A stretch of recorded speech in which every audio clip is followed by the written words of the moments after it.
The church is not your problem. The church is not your problem. Christianity is not your problem. For those who want to revive the traditional religion in any part of the world, Christianity is not your problem. The church is not your problem. Let us look deeper, and we find godlessness as a key problem in every religion.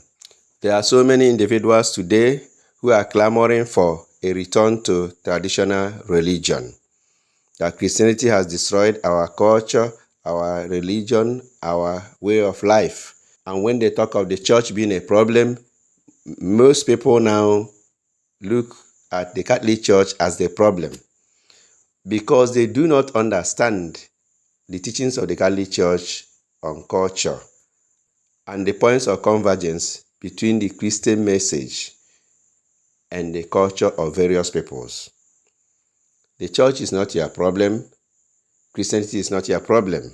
You can question the practices of the pastors, but we must never get to that place where we question if the church should exist or not. As church is to the believer, so is a school to a child. We don't all like our teachers. Bad things happen in school. See, they will beat you in school, give you red mark on your body. Your mother will go there and fight, but she will not tell you to quit school. But why is it that when bad things happen in church, we quit church? Why don't you quit school? Church is where we are taught how to live out our faith.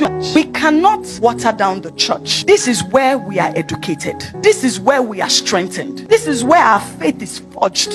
You have the experience you have, don't let anyone take it from you. Some people will have experiences and they will never go to church again. I understand their pain. I feel for them, but it's not enough to quit church. I've gone to bad, horrible schools in my life, but I didn't stop going to school. In fact, don't quit school because bad things happen in school. So we shouldn't quit church because bad things happen in church. The church is not your problem.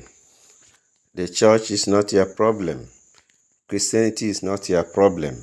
For those who want to revive the traditional religion in any part of the world, Christianity is not your problem. The church is not your problem. Let us look deeper, and we find godlessness as a key problem in every religion. There are so many individuals today who are clamoring for a return to traditional religion.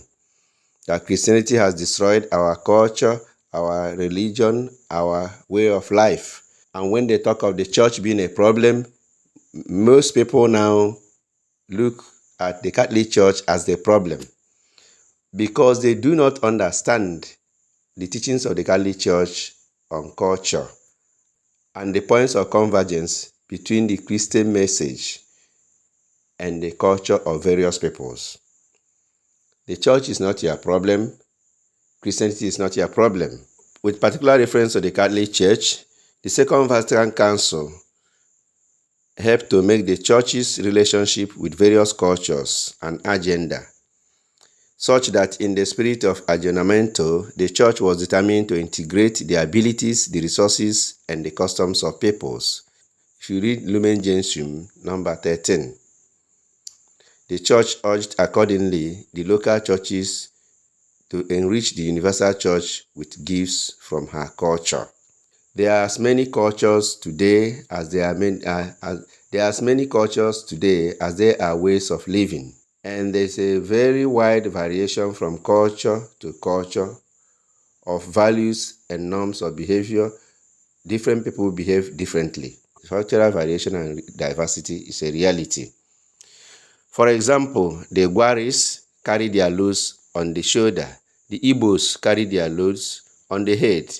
The Nembe people of Rivers State do not kill pythons, and they may even sleep with them. But the Ohobos do the opposite. Kissing in public in Nigeria is regarded as bad practice, but in the Western world, it is a normal part of social behavior or social life. In Saudi Arabia, adulterers are stoned to death in public under their religious laws. This is not so in Nigeria. And among the Eskimos, sexual favors of their wives used to be offered to visitors and even strangers. And when the offer was refused, they felt offended. That is culture of different peoples. The church does not condemn culture.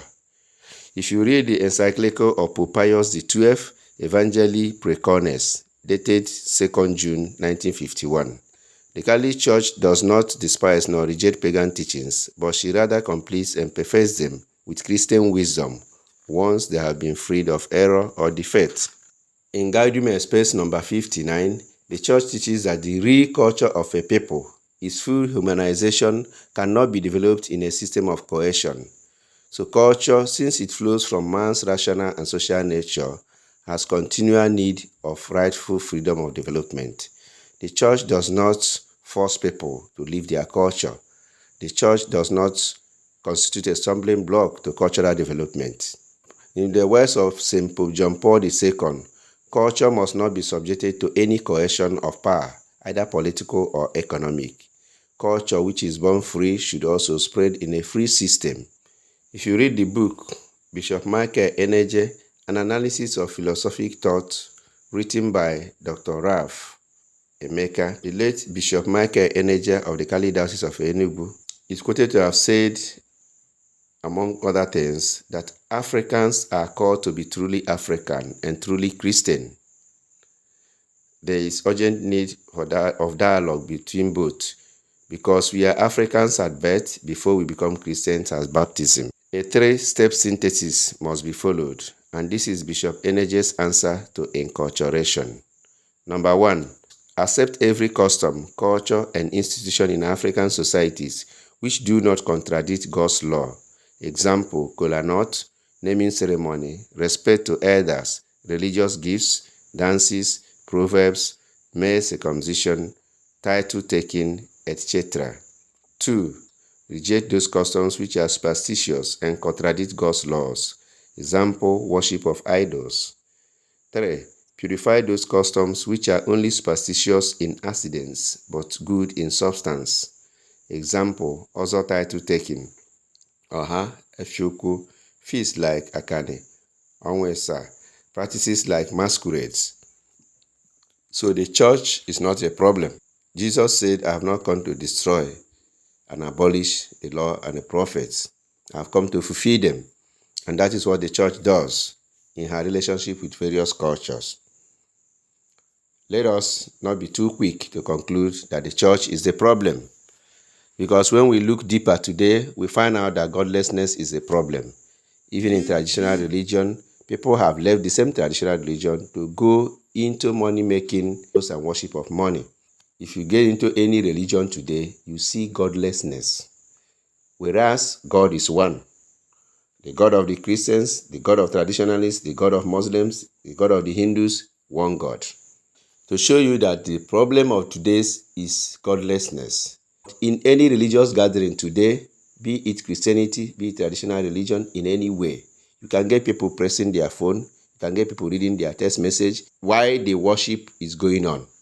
Today, people find it very easy to read so many things on social media, but they cannot read a page in the Bible or a page in their religious book. People believe what newspapers and social media say more than they believe what the Word of God, the Christian Bible says, or what it says in their own religion. During a tournament or a competition in any game, music or reception, people long to be in the front seat, but during worship or services, people are locating themselves at the back. When a tournament or a competition, especially football match, goes into extra time, people are happy and they want it to continue. But once a counseling session or a speech in any tradition, in any worship, any place of worship, in any religion, extends just a little, there are complaints everywhere and people are ready to leave. But today, people are not ready to listen to the warnings and the teachings and the admonitions and counsels of religious leaders, but they are willing to obey whatever they read on social media and whatever they are told by people they don't even know. The church is not your problem. I think the challenge today is that people don't know the difference between Omenala and Ife Alose. According to Father Chibuzo Okapo, Omenala represents the vibrant, all-encompassing customs and heritage that define Igbo-ness, universal practice among those who respect Igbo culture. Omenala is a cornerstone of Igbo cultural identity, which comprises or encompasses the customs, traditions, values, social norms that govern the Igbo life. It is a holistic framework that includes marriage ceremonies, naming rituals, communal festivals like New Yam Festival, Iriji, dances, masquerade, storytelling, proverbs, ethical principles like respect for elders, and community life or communal harmony. So that is Omenala. Omenala is not inherently religious, though it is deeply spiritual, often invoking the supreme deity Chukwu or honoring our ancestors. Omenala is accessible to all Igbo people of all faiths, Christians, Muslims, and traditionalists alike. For instance, a Christian participating in a traditional wedding using nzu, white chalk, to symbolize peace, or reciting Igbo proverbs is practicing Omenala, as these arts affirm Igbo cultural identity without requiring religious devotion.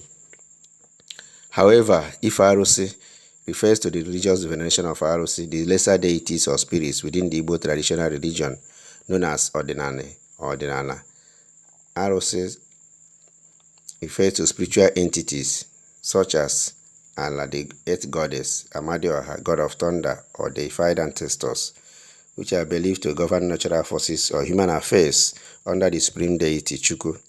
So if Arusi involves rituals, offerings and sacrifices, the use of shrines or idols, carved images, stones, or objects to communicate with or appease the spirits.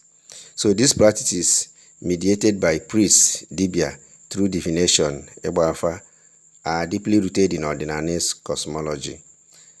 So if Arusi is, from a Christian perspective, idolatry, every Igbo person knowingly or unknowingly participates in Omenala by engaging in their cultural heritage, but not in Ordinana. Omenala is not a religious obligation, but a cultural birthright that is compatible with Christianity, Islam, or any belief system. It celebrates the human connections and Igbo identity. To live as an Igbo person is to practice Omenala, as it is the essence of our collective being. To equate Ife Arusi with Omenala is to misrepresent our heritage and sow confusion. Let us celebrate Omenala as the heartbeat of Igbo identity, honor our diverse beliefs, and reject the notion that Ife Arusi defines our culture. Our culture is not Ife Arusi. Our culture is Omenala, which every Igbo person can participate. Igbo kwenu! Igbo kwenu! Kwezionu! I want Igbo, I did it too much. Ebe ọbụla gara n'ụwa ọ bụrụ na ndị Igbo anọghị ebe ahụ jogburu onwe ya eziokwu gọwashi